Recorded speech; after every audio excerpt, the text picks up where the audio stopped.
Olá, sejam muito bem-vindas, sejam muito bem-vindos. O JF Entrevista está no ar. No programa desta semana, conversamos com o vigário episcopal para a comunicação da Arquidiocese de Juiz de Fora, Padre Antônio Camilo de Paiva, que também é reitor do Seminário Arquidiocesano Santo Antônio.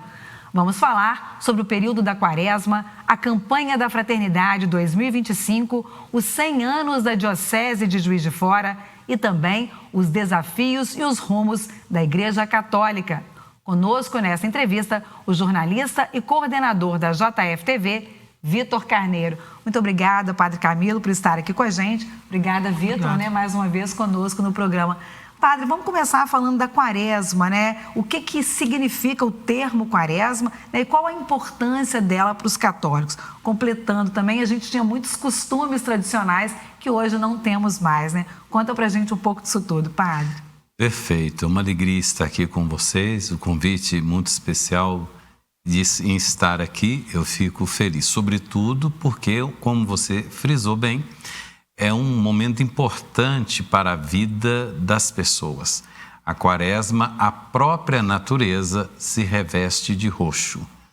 Então, a linguagem, alguém que está viajando na BR e observa, vê o roxo, lembra? Nas quaresmeiras? Nas quaresmeiras, nos cipós roxos.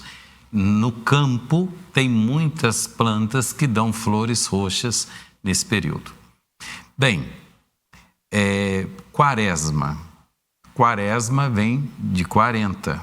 Então, quando você pega a Bíblia e lá no início, quando o dilúvio foram quantos dias e quantas noites? 40. O povo que estava escravo no Egito viajou até a terra prometida 40 anos. Jesus jejuou 40 dias. Então, na verdade, a Quaresma é a síntese da história da salvação. De fato, é quando se afunila a vida pública de Jesus e ele está caminhando para o máximo da sua oferta, que é a sua vida na cruz. Então, a Quaresma, 40, vem daí. A outra pergunta que você me fazia é o que existia e que já não existe mais, os costumes, a cultura. Nós sabemos que a cultura é viva e nós sabemos que a Igreja Católica é universal. Então, ela brinda, ela conversa com todas as culturas. No caso da cultura brasileira, nós temos, além, como eu acabei de dizer, que tem a ver com os biomas, a quaresmeira, os cipós e outras plantas roxas que dão validade a esse momento, ou intensidade a esse momento que estamos vivendo na Quaresma, mas se vai para outros países que não tem essas plantas. Então, a Quaresma não é roxa assim. Lá, eu quero dizer, as plantas, a natureza não estará dizendo isso. Entretanto, existem coisas que são essenciais na Quaresma, que são os exercícios penitenciais: jejum, oração e esmola. Eu vou dizer esmola, a gente fala caridade, mas a caridade tem vários significados. Esmola. Dentro desse contexto, nós temos a penitência. A penitência é a confissão, o sacramento da confissão, isso é a penitência. Mas a penitência pode ser também gestos que você faz, como, por exemplo, a procissão às 3h30, às 4 ou 5 da manhã, ou até mesmo a Quaresma com o Frei Gilson, 4 horas da manhã, que é um novo modo de celebrar a Quaresma. Então, quando se celebra, quando a sociedade que é viva, a cultura, vai conversando com a contemporaneidade, a Quaresma não deixa de existir, mas ela ganha traços diferentes, como agora a Quaresma do Frei Gilson, por exemplo, e outras Quaresmas, grupos de WhatsApp. Quero recordar aqui o professor da nossa Faculdade de Teologia, do Seminário Uniacademia, professor Altamir Andrade. Sim. Ele tem um grupo do WhatsApp só para poder falar e refletir esse tempo quaresmal. Mas no passado não tinha televisão, não tinha a luz no sertão do Brasil, então muitas coisas aconteciam, não tinha automóveis. Então tinha as estradas de cavalos, de cavaleiros. E ali é um fato pitoresco, porque existiam porteiras que tinham as encruzilhadas. E o povo supersticioso, alguns diziam assim, as almas aparecem, aqui tem alma penada. E sobretudo onde tinha encruzilhada, aí tinha aquela história, eu passei, a porteira bateu 3 vezes, a porteira abriu e fechou 3 vezes. Tem muito, e na minha terra tem isso, né? Mercedes de Água Limpa, aquela região de São João del Rei ali. Então tinham as senhoras e os senhores com versos próprios que faziam encomendação de almas nas encruzilhadas. Encruzilhadas, a saber, é uma porteira que dá acesso a 3, 4 estradas de cavalos, carro de boi. Então, essa questão ficou porque realmente existia esse costume de rezar as almas nessas encruzilhadas. Nessas encruzilhadas, que eram almas que as porteiras ficavam batendo e eles explicavam que era assim. Aí tinha uma opção de coisa que as pessoas crendices, viam. Né? Crendices. Falávamos aqui também da história do lobisomem, né? Do lobisomem. Então, é aquela pessoa que não respeita a quaresma, que trabalha na sexta-feira da paixão, que come carne durante a quaresma. Aí cria esse personagem mitológico, aí sim é mitológico, que você não explica. Vamos explicar o lobisomem. Você não explica. E essas coisas, né, muitas delas já passaram e hoje em dia não, né, estão no nosso costume durante a quaresma, mas algumas permanecem, né? Eu acho que talvez a mais latente que todo católico, de alguma forma, faz durante a quaresma é algum jejum. Né? Uma forma de não comer carne. Jejum, oração e penitência permanece. Há uma nova configuração, a verdade é essa. Porque se você entrar na internet, você vai ver uma opção de coisas dizendo algo similar ao lobisomem, que tem uma nova roupagem. Mas o que é mesmo? A pergunta foi muito boa, porque a gente pode dizer, o que realmente é católico aqui? O que é mesmo da igreja oficial, da igreja pura? Jejum, oração e esmola. E aqui existe alguns desdobramentos. Você falou do jejum. O jejum, quando eu faço jejum, muita coisa está em jogo. Está em jogo o autoconhecimento. Está em jogo o autodomínio. Está em jogo, aqui, porque a rigor, o que eu não como, eu deveria dar para o pobre. Pobre mesmo, que necessita. Por exemplo, eu como carne todo dia. Então, eu não como carne, porque o dia de jejum mesmo obrigatório, de preceito, é quarta-feira de cinzas e sexta-feira da paixão. Mas você pode escolher jejuar qualquer dia. A gente diz que domingo não, porque domingo é o dia da ressurreição do Senhor. E Jesus fala assim, porque meus discípulos devem jejuar se eu estou com eles. Então, não aconselho muito o jejum, mas pode-se fazer o jejum também no domingo, qualquer dia da semana. Mas o obrigatório pela igreja, o católico, deve fazer quarta-feira de cinzas e sexta-feira da paixão. Então, eu tenho um autodomínio. E aquilo que eu comeria ali, eu posso doar para um pobre, um necessitado. Simples assim.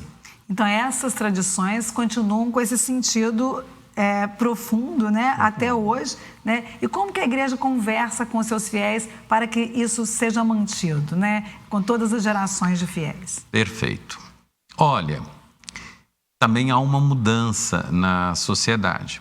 Porque antes, se você ouvia a igreja, você tinha que ir à missa.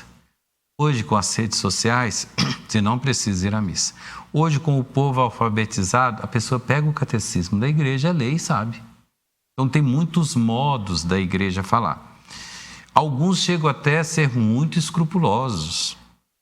Jejuam a mais do que se deve jejuar, né? Então, a igreja chega através do catecismo, através da vida paroquial, as pessoas que vão à missa, através das redes sociais, dos meios de comunicação e da indústria de livros, por exemplo. Uhum. Então, nesse período quaresmal, a pessoa, você falou da questão de ir à missa, é possível que a pessoa continue com todas essas tradições, mesmo sem estar fisicamente nas igrejas, né? Mesmo estando fazendo todas essas questões individualmente em sua casa. Isso é permitido hoje por conta dessa modernidade. Isso é assim. acessível. A pergunta é: existe um católico de verdade, né, roxo, aquele que tem o catolicismo impregnado nas vísceras, que conseguiria ficar um domingo sem ir à missa? Não. E fora essa questão, né, dos 40, né, o que mais que tem nesse período que muitas vezes faz com que pessoas que estejam afastadas das igrejas voltem, né? Falam, não, é o momento de eu me penitenciar, é o momento de eu voltar. Ainda tem isso? A igreja consegue trazer de volta essas ovelhas desgarradas? As confissões aumentam, pessoas com 40 anos que não confessam. Então elas buscam a igreja. Porque no fundo todo ser humano tem sede de Deus, tem sede do infinito, do eterno. Não sabe direito como. Então a igreja oferece essa oportunidade, e aí eu entro naquele outro assunto que a gente conversava ali, o pano roxo na igreja, cobrir as imagens. Alguém que não tem o costume de ir à missa, de confessar, mas tem o costume de ir à igreja, passar ali para fazer sua oração. Quando ele vê a igreja com o pano roxo, ele fala, uai, o que está acontecendo? Aí isso cria uma pauta de conversa, e nesta pauta de conversa ele descobre que há uma confissão, que é a plástica da alma. E ele vai, faz a sua confissão e sai de lá melhor. E aí ele volta. Ele volta de novo para se confessar. Existem, né? Você falou da confissão, que é um dos 3 preceitos que a igreja fala, né? Da quaresma. Mas existem celebrações que são acontecem nessa época do ano, né? Quais seriam elas e as celebrações precisa ir nelas? Deve ir e vão. Quem não vai por fé, vai por questão de achar interessante, cultural, né? Como, por exemplo, a Semana Santa de São João del Rei, Ouro Preto. Nem todo mundo que vai ali vai, num primeiro momento, por fé, mas ali é tocado nas procissões. Então, quando você fala de Semana Santa, vamos pensar as procissões penitenciais, as vias sacras, tudo é da quaresma. Pense no Setenário das Dores, meditar as 7 dores de Maria, que é a semana antes da Semana Santa. E na Semana Santa nós temos procissão de ramos, em muitas igrejas, procissão do depósito, sermão do pretório, sermão do encontro, ofício de trevas. Aí tem a missa do Santo Crisma, que é a renovação das promessas sacerdotais, a bênção dos santos óleos, óleo do batismo, óleo dos enfermos e a consagração do óleo do crisma colocado, o perfume. Tem todo um rito em que o bispo sopra sobre o óleo do crisma. E a renovação das promessas sacerdotais. À noite tem o lava-pés, que é muito significativo, que os leigos todos participam. Aí tem lava-pés para criança, lava-pés para adultos. Em algumas cidades mais tradicionais, o sermão do lava-pés, né? Depois tem a Sexta-feira da Paixão, com a Via Sacra pela manhã, às 3h da tarde, a solene ação litúrgica. A igreja reza pelo mundo inteiro, inclusive pelos que não creem, pelos ateus, enfim. É muito bonito. Se a pessoa entender a dinâmica da Semana Santa, ela entenderá muito bem o que está se celebrando. E o sábado do Aleluia, que é o dia da ressurreição do Senhor, quando tira os panos roxos, quando a igreja pode ser enfeitada, porque na quaresma a igreja não pode ser enfeitada com flores vivas. O certo é fazer um enfeite discreto, mas apenas com o verde, com a planta. Uma ou outra coisa branca, uma planta, uma roseira branca, nada muito estridente, porque é um período em que a gente está parado, a gente está reflexo, estamos refletindo, né? Estamos orando, estamos também se perguntando, nesse processo de dor de Cristo, qual é a minha participação? Esse ano especificamente, existe alguma orientação do Papa Francisco, né? Ele está hospitalizado, mas ele deixou alguma orientação para esse período da quaresma? A gente a questão do acolhimento, né, da diferença, acolhimento, trazer mais inclusão para a igreja. Tem isso? O que o Papa, né, disse sobre esse período? O Papa diz que a quaresma é um momento de você olhar e ver quem está do seu lado. Então, toda a quaresma, e o Papa Francisco é um homem da prática. Por exemplo, te faço 2 exemplos. O Papa Francisco estava no Rio de Janeiro, visitando uma favela. Ele viu um pastor da Assembleia de Deus na porta da igreja, ele foi lá cumprimentar o pastor, no Rio. Ele foi visitar uma paróquia de Roma, tinha um campo cigano, ou tendas de cigano. Ele desceu, foi lá, beijou os ciganinhos, as crianças, pegou no colo. Ninguém estava esperando. Então o Papa, ele é muito claro, ele fala assim, quem é o meu próximo? É o que precisa de mim agora. Ele não tem um rosto. Amar o próximo é o que precisa de mim agora. E aqui eu ouso dizer, eu da minha parte, eu olho ali, tem uma planta que não está aguada e eu vejo que ela precisa de água, ela é minha próxima e ela é vida, eu jogo água nela. É o cachorrinho que está machucado na rua e a gente está vendo que ele está ali no canto, está passando o carro, ninguém está ligando, eu levo ele no veterinário. Vou chamar alguém. Num mundo tão individualista, né, de tanta velocidade, de tanta tecnologia, isso é possível, olhar para o outro? Como é que a igreja tem chegado, né, a conscientizar mais os seus fiéis? Ou a gente, pelo contrário, né, apesar de a gente estar num mundo individualista, a gente tem muito isso deste olhar? A Igreja Católica, pela própria arquitetura, você vai ver que ela está na contramão da história. Por exemplo, enquanto todo mundo está nesse corre-corre, você entra na Catedral Metropolitana, ela está isolada daquela bagunça toda e você para e reza. Você tem um exemplo de um empresário de Juiz de Fora, falou assim, vocês católicos são muito burros. Mas por quê?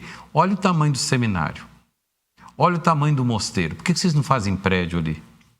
Aí eu disse assim, mas o charme da igreja está em ser um lugar onde a gente para e reza, não é distraído. Então a Igreja Católica, se você observar, quase todos os templos é isso. Nós não somos a igreja do Huawei, nós somos a igreja que é bastante reflexiva. Então é onde você chega para encontrar com Deus e consigo mesmo. A catedral agora está aberta durante todo o dia. Então você vai chegar na casa, não vai ter missa, mas você vai ter um silêncio. Vai ter um silêncio orante. Necessário, né? Necessário. E assim todas as nossas igrejas. As catedrais da Idade Média, eu citaria aqui especificamente a Catedral de São Paulo, a Catedral de Petrópolis, que elas são escuras. Você sabe por que elas são escuras? Para dizer que o homem, ele adentra, ele some no mistério de Deus. Então ele vai entrando naquela catedral e o nome vai desaparecendo. É como se você estivesse entrando dentro do mistério de Deus. E a quaresma é essa coisa, eu entro no mistério de Deus, mas quem eu levo comigo? Eu levo a saudade, eu levo os amores, eu levo as minhas vergonhas, eu levo as minhas contradições, e aí eu paro e falo, mas eu não preciso levar o peso daquilo que eu não fiz bem. Confesso-me, eu me purifico, aí eu levo apenas os meus amores. Nós estamos conversando aqui com o Padre Camilo, falamos sobre quaresma, nós vamos para um pequeno intervalo e a gente volta falando sobre o tema importante, né, sobre ecologia, que é o tema da campanha da Fraternidade 2025. É só um minuto, a gente já volta.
Olá, estamos de volta com o JF Entrevista. Conosco hoje aqui nos estúdios, Padre Camilo, ele que é vigário episcopal da comunicação e é também reitor do Seminário Santo Antônio. Falamos sobre a quaresma no primeiro bloco, né, padre? E agora a gente quer aprender um pouco mais sobre a campanha da fraternidade. O Vitor é que vai fazer a primeira pergunta, né, Vitor? Marisa, além da quaresma, né, nessa época do ano, milhares de juiz-foranos se reúnem para celebrar e fazer, né, os encontros da campanha da fraternidade, que é quando a CNBB escolhe um tema.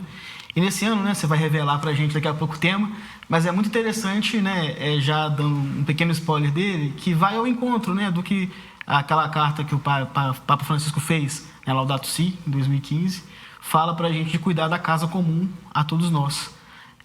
Padre Camilo, como é que a igreja recebeu esse tema, né, definido para esse ano, e como é que vocês vêm trabalhando isso aqui em Juiz de Fora?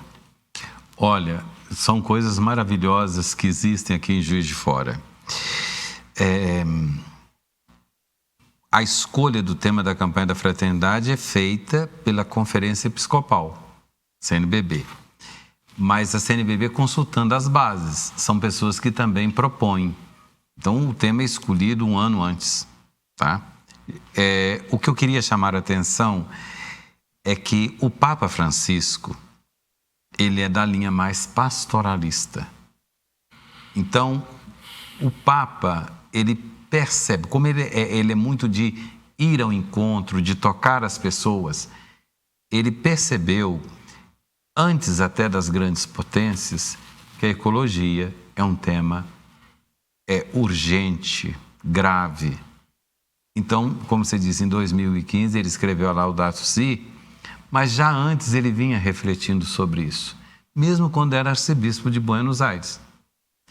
Então, a Conferência Nacional... Deixa eu mostrar, enquanto o senhor fala, deixa eu mostrar. A Conferência Nacional dos Bispos do Brasil escolhe esse ano, sobretudo, que vamos ter um encontro internacional em Belém, falando sobre ecologia, sobre essa preocupação climática.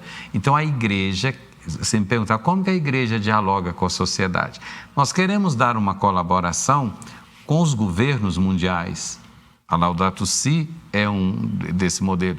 Com o governo brasileiro e com os diversos governos estaduais, municipais e com o governo da sua casa.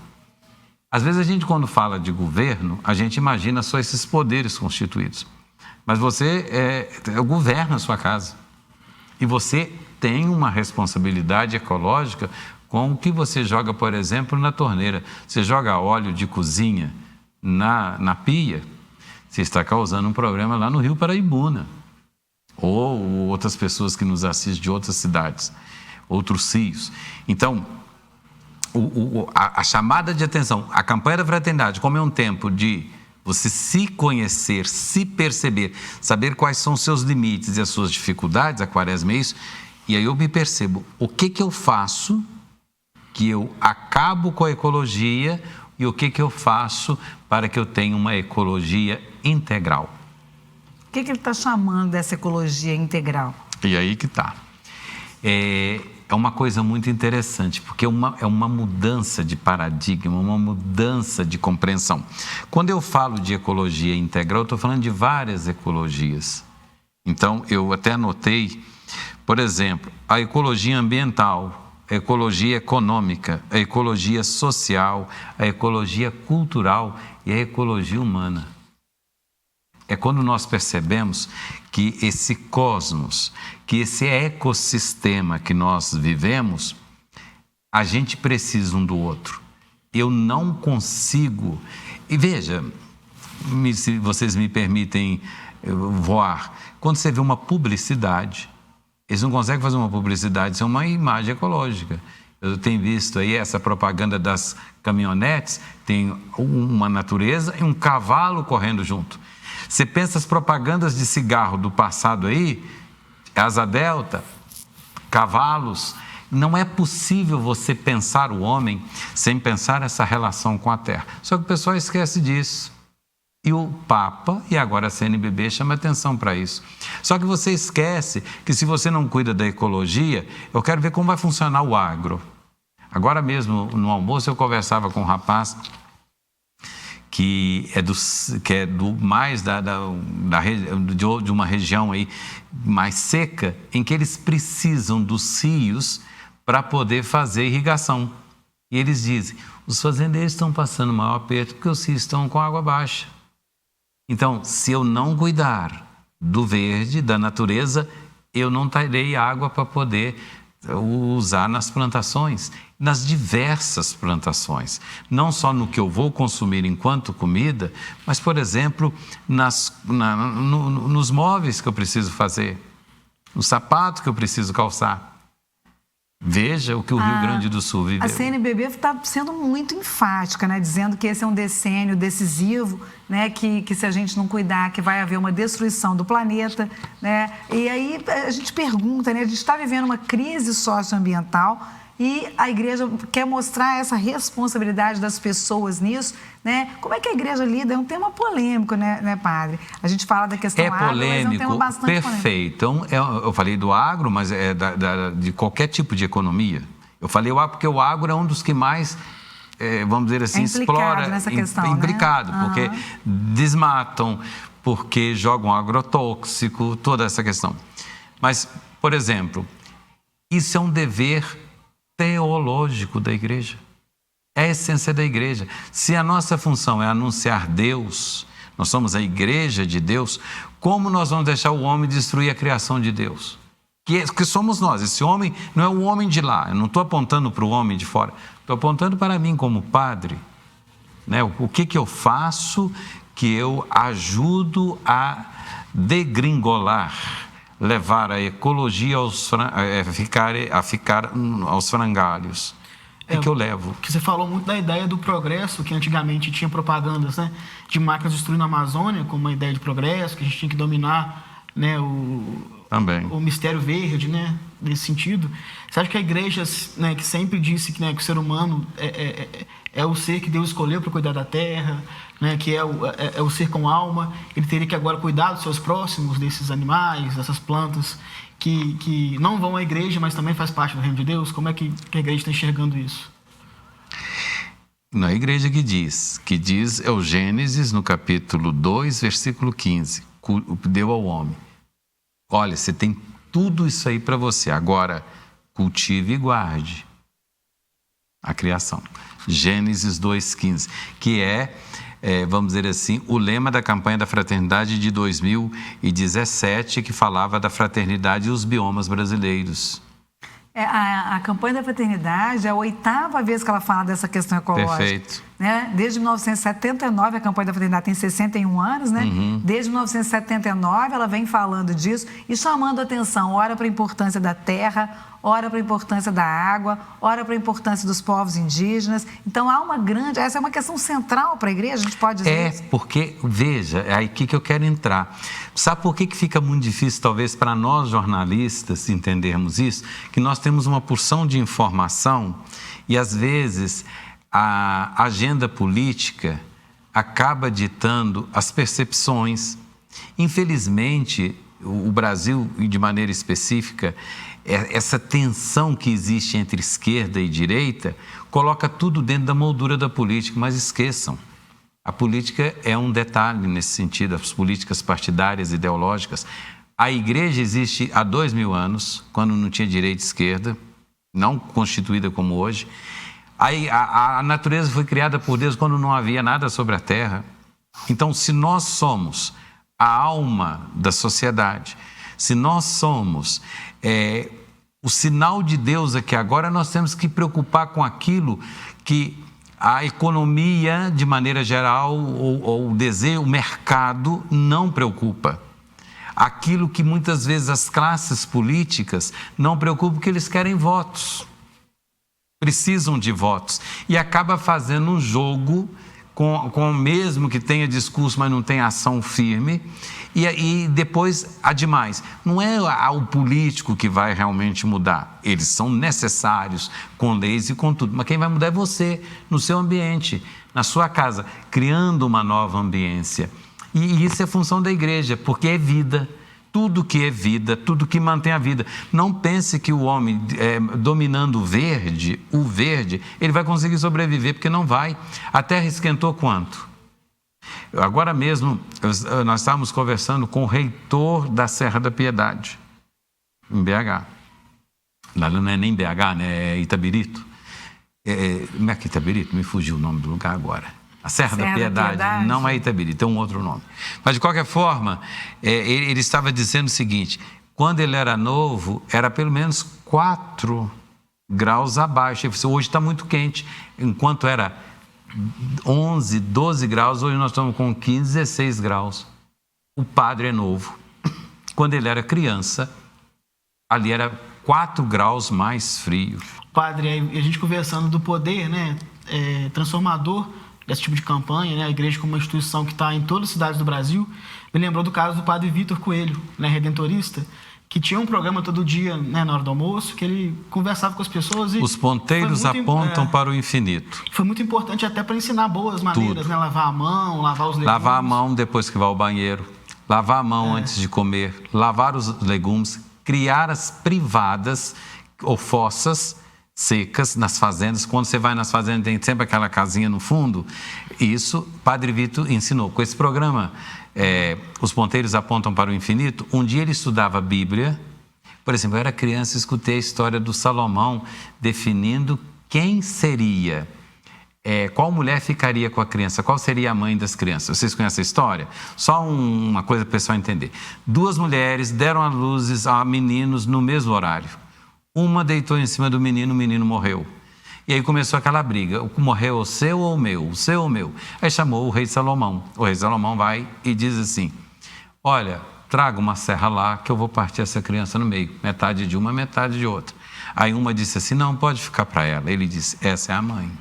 Então, disse, pode, Padre Vitor contando. Nesse sentido, assim, né, do poder de penetração mesmo na sociedade, como é que a igreja vem trabalhando a campanha da paternidade aqui na Catedral, que é no centro de Juiz de Fora, na Praça da Sé, em São Paulo, mas também na pequena igreja de uma comunidade rural? Como é que ela é atingida e aqueles fiéis, né, aqueles cidadãos são beneficiados pela campanha? Vou citar 3 exemplos. Desculpe o telespectador, porque eu vou falar de mim.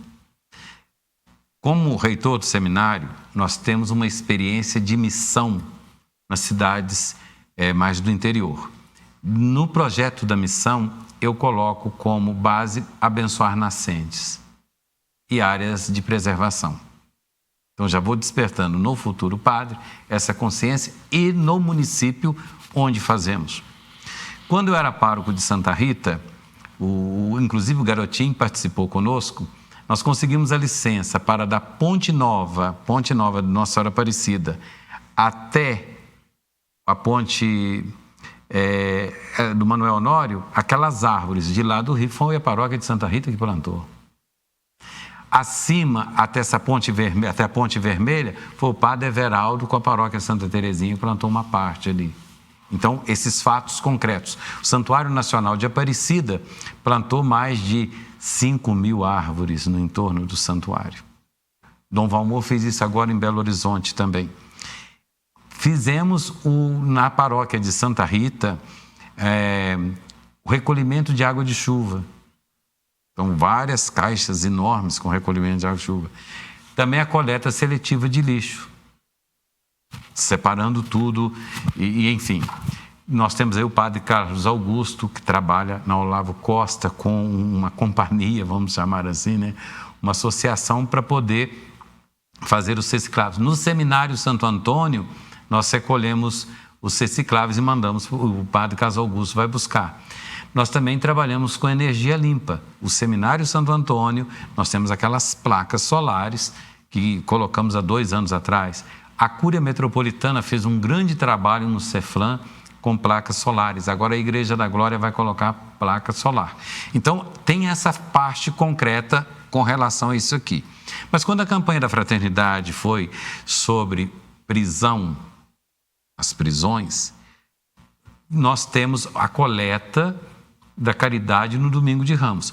Uma parte da coleta foi destinada a pintar, como que se chamava? Cadeia lá de Santa Terezinha? Tinha um nome. Presídio Santa Terezinha. Penitenciária Santa Terezinha. Nós aqui demos a pintura naquele ano. A Arquidiocese de Juiz. Tem um gesto concreto também. Tem um gesto concreto. Teve um ano que teve as enchentes de Petrópolis, nós mandamos para Petrópolis. Então, tem sempre um gesto concreto da igreja com relação a isso. Agora, é a campanha mais completa.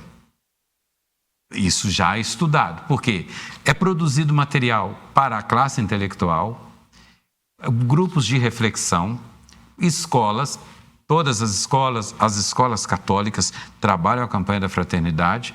Nós temos spots para TV, rádio e também internet. Então, programas como esse nosso aqui, JF Entrevista, está disseminando a boa notícia, né, da campanha da fraternidade. Então, vocês podem se sentirem tranquilos que vocês estão, nesse momento, e com outras entrevistas, com outros setores da sociedade, quando falam de ecologia. Hoje eu estava vendo o MGTV falando o tempo todo de ecologia.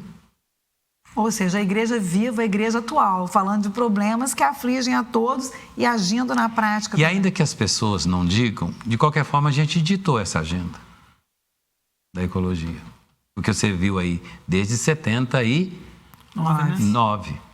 79 se falava de ecologia na grande mídia? Não. Nós começamos primeiro. E é esse insight que eu coloco. Aí já entra numa questão de fé. A igreja é divina. Porque como é que esses caras já intuíram isso lá? E não esqueça, tratamento de esgoto é ecologia, por isso que é integral. Não se esqueça disso. Então, por exemplo, numa cidade, e as maiorias das cidades do Brasil não tem captação de água nas ruas.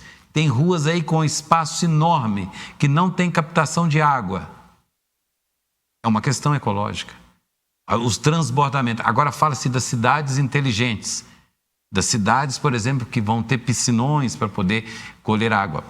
É ecologia integral. Então, na verdade, essa agenda que o Papa dita para o mundo, quando ele fala do pacto para a educação, Pacto Mundial para a Educação, é uma agenda do Papa Francisco, que foi muito explorada na campanha da Fraternidade sobre Educação, que ele toca a educação como um ecossistema. Então, por exemplo, não se educa só, né? Porque muita gente pensa, você não tem educação não, você tem faculdade. Tem muita gente que tem faculdade, mas dane-se para ecologia, dane-se para uma coisa ou outra. Então, não há educação. A educação é um ecossistema. Para eu dizer que eu sou um cara educado, não basta ter mestrado, doutorado. É preciso que eu seja capaz de perceber os menores seres vivos ao meu redor. E é preciso entender de gente e entender de criação, da criação de planta, de animais, para que eu possa fazer um mundo melhor. Nós estamos conversando com o Padre Camilo, falamos nesse bloco sobre a campanha da fraternidade. No último bloco, a gente vai falar sobre o futuro da igreja e também sobre o centenário da Diocese de Juiz de Fora, que foi completado em 2024, mas que ainda é celebrado na igreja e com publicações, né, Padre? É no próximo bloco, não sai daí.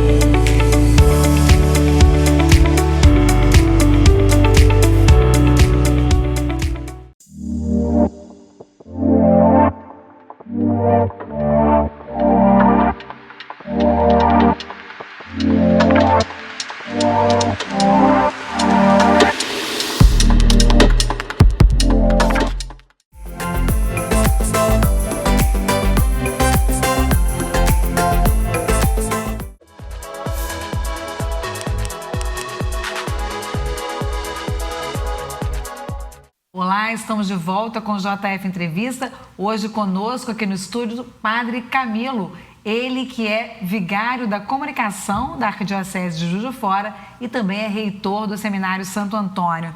Padre, vamos falar agora um pouco do centenário da Diocese, né, que vem sendo celebrado desde 2024, acho que até antes, né, teve um tríduo, né? Uhum. É tríduo que fala? Tríduo. E celebramos agora recentemente uma revista que foi publicada em fevereiro, trazendo, né, história, falando um pouco das várias paróquias, de todos os bispos e arcebispos que estiveram à frente da igreja. E vem aí um livro também para comemorar esse centenário, né, Padre? Pois é, o livro já chegou nós agora vamos fazer a data de lançamento. Aliás, eu posso dizer que tem um capítulo que eu escrevi que é sobre comunicação.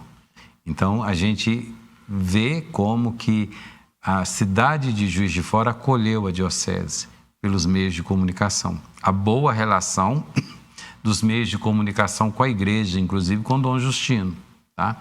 Dom Justino que foi o primeiro bispo. O primeiro bispo.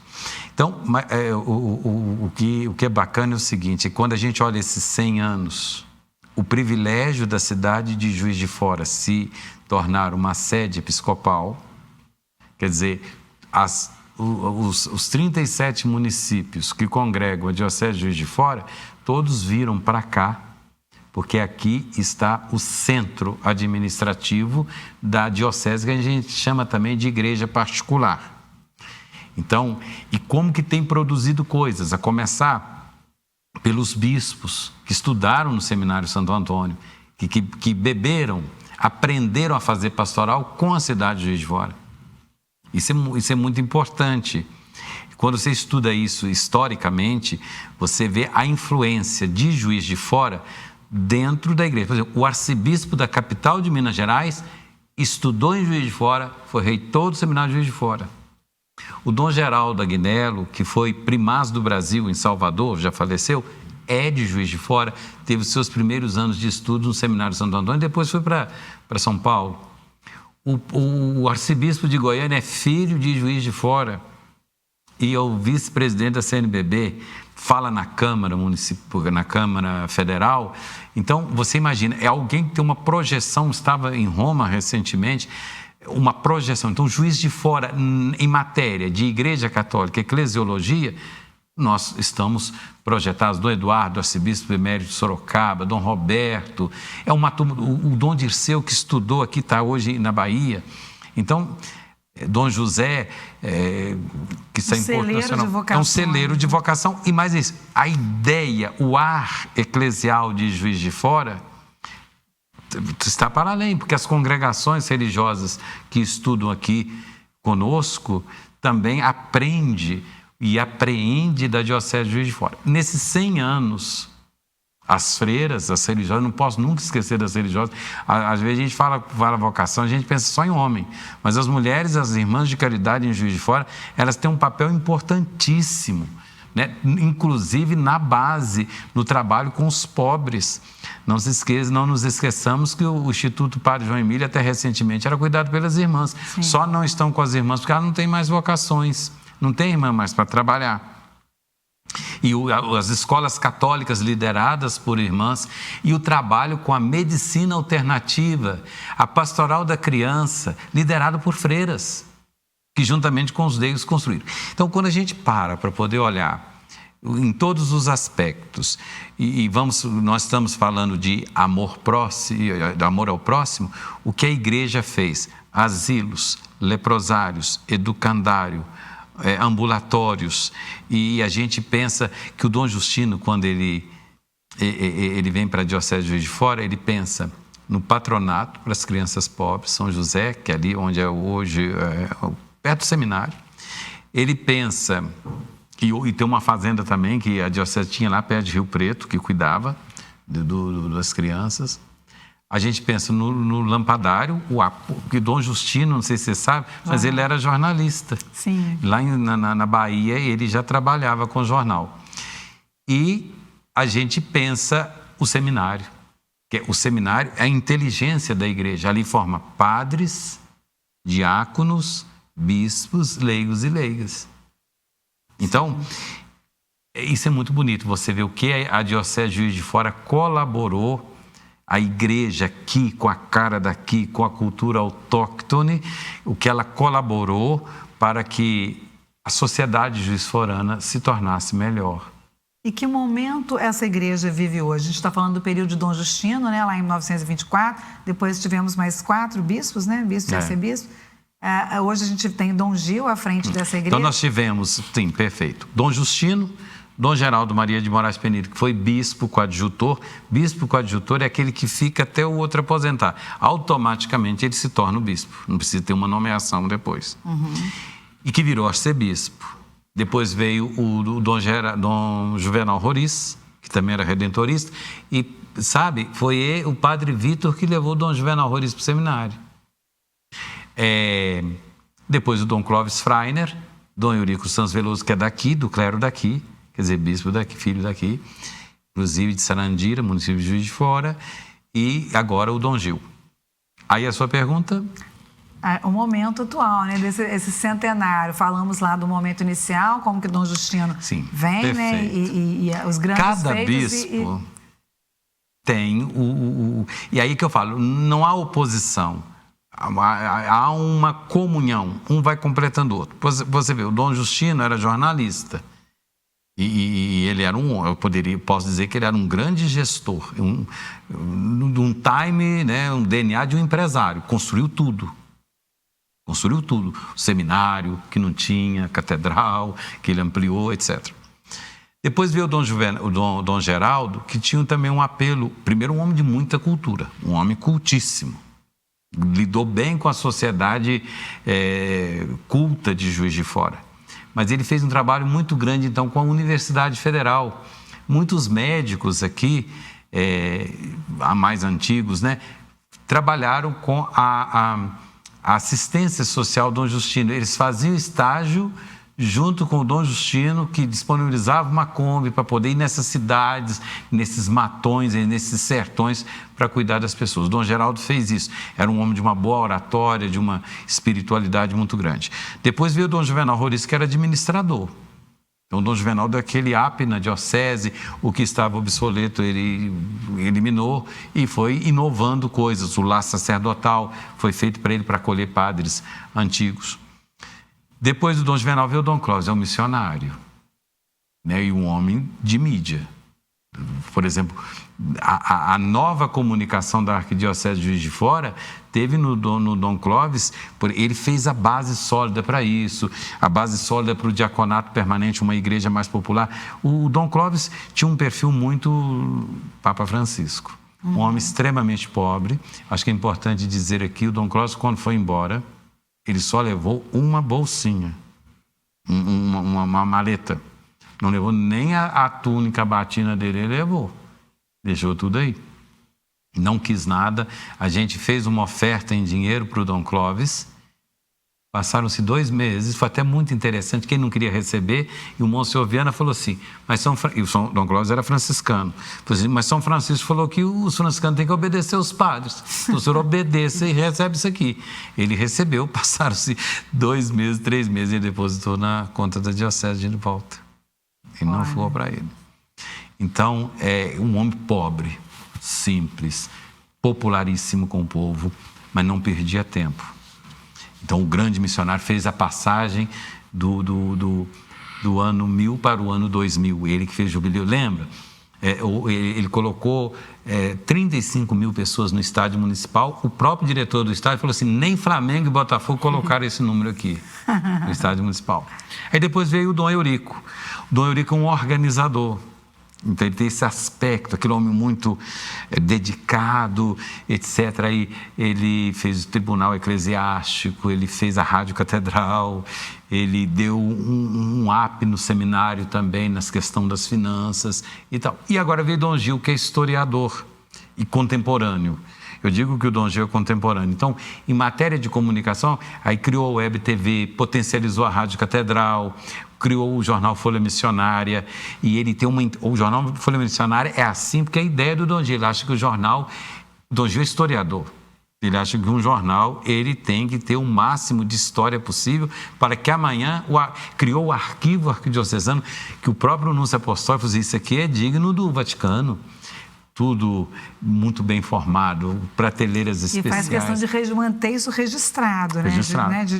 O historiador. Um historiador. Tanto que esse livro que você falou é um livro de 700 páginas. Então, conta desde a história de Dom Justino. Não disse tudo, mas o Dom Gil pessoalmente olhou, avaliou, corrigiu para fazer com que todos os bispos aparecessem. Isso é muito bacana no Dom Gil. É algo histórico, né? Isso vai ser estudiosos, acadêmicos, poderão usar esse livro como referência, né? Para poder dizer que a nossa biblioteca do Seminário Santo Antônio, nós temos pesquisas de alunos da Universidade Federal, do Uniacademia, das outras faculdades, porque nós somos ligados à Uniacademia, mas de outras faculdades, sobretudo de psicologia, filosofia. Esse pessoal vem história, ciência da religião. E o Dom Gil, ele incrementa isso, ele dá asa para isso.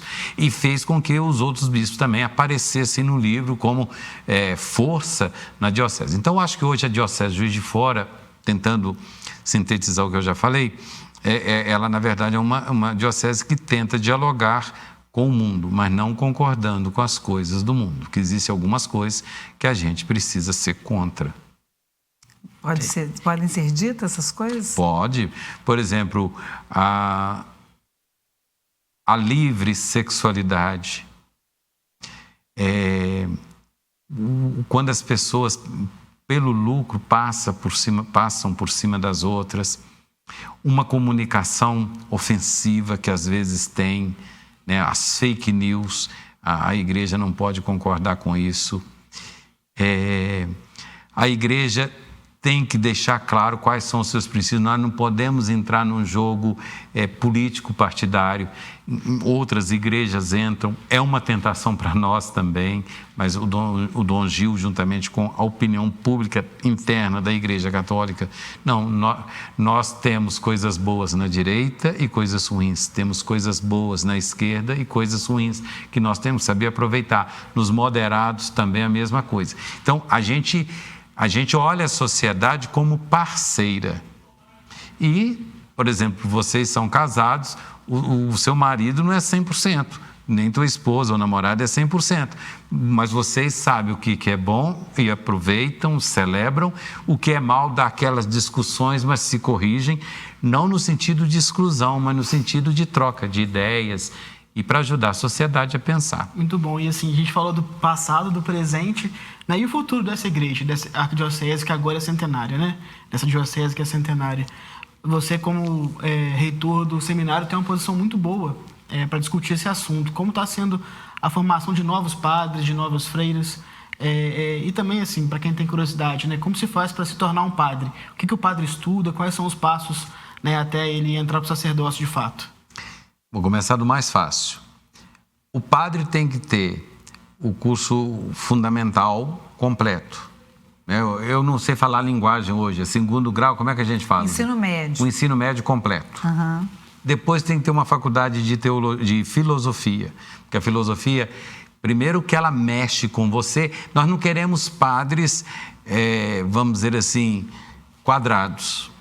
Isso sempre foi a vida da igreja. A filosofia ajuda a gente a mexer com as nossas verdades, ajuda a gente a questionar. Nós não queremos padres burrinho de presépio. Nós queremos padres que saibam questionar e que estão na igreja porque questionaram e viram a verdade na igreja. Essa é a questão. Eu não estou na igreja, por exemplo, eu posso dizer, eu sou jornalista, eu sou professor, eu tenho propriedades rurais, meus pais, mexemos com produção de café, de boi, mas nada vence ser padre. Então, eu sou padre por opção. Passei pelos cursos de filosofia, estudei na Federal, tinha cabelo longo. A igreja quer isso. O padre do futuro tem que ser alguém que conhece o mundo e fez uma escolha segura, consistente, não com a sensação de perda, mas com a sensação de acerto. Ao renunciar àquele tipo de vida e optar por esse tipo de vida, eu estou ganhando, eu não estou fazendo sacrifício, estou me divertindo. É isso que eu tento colocar para o padre do futuro, tem que ser assim. Nós temos que ler a sociedade. Tem que ser um homem de comunicação. Eu sou da área de comunicação, então é o que eu trabalho com os meus alunos. Aprendam a comunicar, não digam palavras que as pessoas não entendam.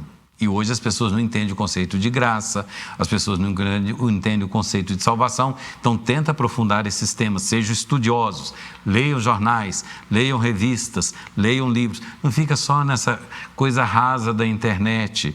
Então, a gente quer um padre crítico do mundo, no sentido filosófico, alguém que sabe o lado bom e o lado mal das coisas. Então, a gente espera isso. O futuro da igreja é um futuro dos bons comunicadores, dos que comunicam com clareza a palavra de Deus, que tenha uma vida sóbria, não tenha duas caras. Então, o padre do futuro, ele tem que ser um homem limpo para poder sentar em qualquer mesa, discutir com qualquer pessoa. Tem que ser alguém da inclusão, porque eu tenho que discutir com o diferente. Pensar diferente não é agressão. Concordar com o que pensa diferente de mim em algumas coisas não é pequenez. Então, é dar ao padre essa autoestima, essa liberdade para que ele possa pensar, dialogar e não se ferir com as coisas. A vida ela é feita de debates, de encontros, e isso é que vai enriquecer a igreja. Então, eu penso que o futuro da igreja é um futuro que ela tem que estar comunicando com as tecnologias, com as humanidades, tá? Com a ciência. A igreja não é oposição à ciência, temos que ter esse diálogo e a certeza, nós temos bagagem histórico para ajudar o mundo e o mundo nos ajudar. Só para a gente concluir, né? Já poderia concluir até com esse futuro, mas só para a gente falar um pouco da liderança mundial da igreja, que é o Papa Francisco, né? E que está com a saúde bastante debilitada. Como é que a igreja discute isso internamente, né? E apontam-se outras lideranças mundiais aí para a igreja católica? Olha, eu vou dar uma resposta de um jornalista da BBC. O jornalista da BBC analisando João Paulo II, e não é católico, hein? Ele era protestante. Ele dizia assim, esse Papa João Paulo II, quanto mais ele se curva, mais ele aponta para Deus. Então, eu penso que o Papa Francisco, com essa debilidade da saúde, ele é mais forte. Eu não vejo a doença do Papa como um fracasso. Porque quando você olha a Praça de São Pedro lotada de pessoas rezando pelo Papa, quando você vê aqui as pessoas fazendo vigília para o Papa, que é coisa mais viva do que isso, a doença do Papa leva pessoas que há muito tempo não rezavam o terço a rezar o terço. A doença do Papa leva muitas pessoas que às vezes não tinham notado o Papa a notarem ele agora. Então, e como ele é uma presença positiva na sociedade, uma liderança positiva para o mundo, então ele corrigirá a vida dele, o exemplo, o testemunho dele, outras lideranças para o mundo. Muito bom, acho que fechamos, né? Falamos de tudo um pouco, aprendemos bastante, Padre Camilo. Muito obrigada por sua participação aqui com a gente. Eu que agradeço e me disponho, assim que vocês precisarem, outros temas para a gente debater de acordo com a pauta de vocês. Parabenizar o trabalho, dizer que eu assisto, não sempre, porque nem coincide, mas algumas vezes, como eu já te citei para você ali em off, as entrevistas bonitas que eu já vi vocês fazerem. Muito obrigada, Padre, por estar aqui. Está convidado para vir sempre, né? Vitor, muito obrigada por estar junto mais esse programa. Obrigado, queria agradecer, né, a presença do Padre aqui também.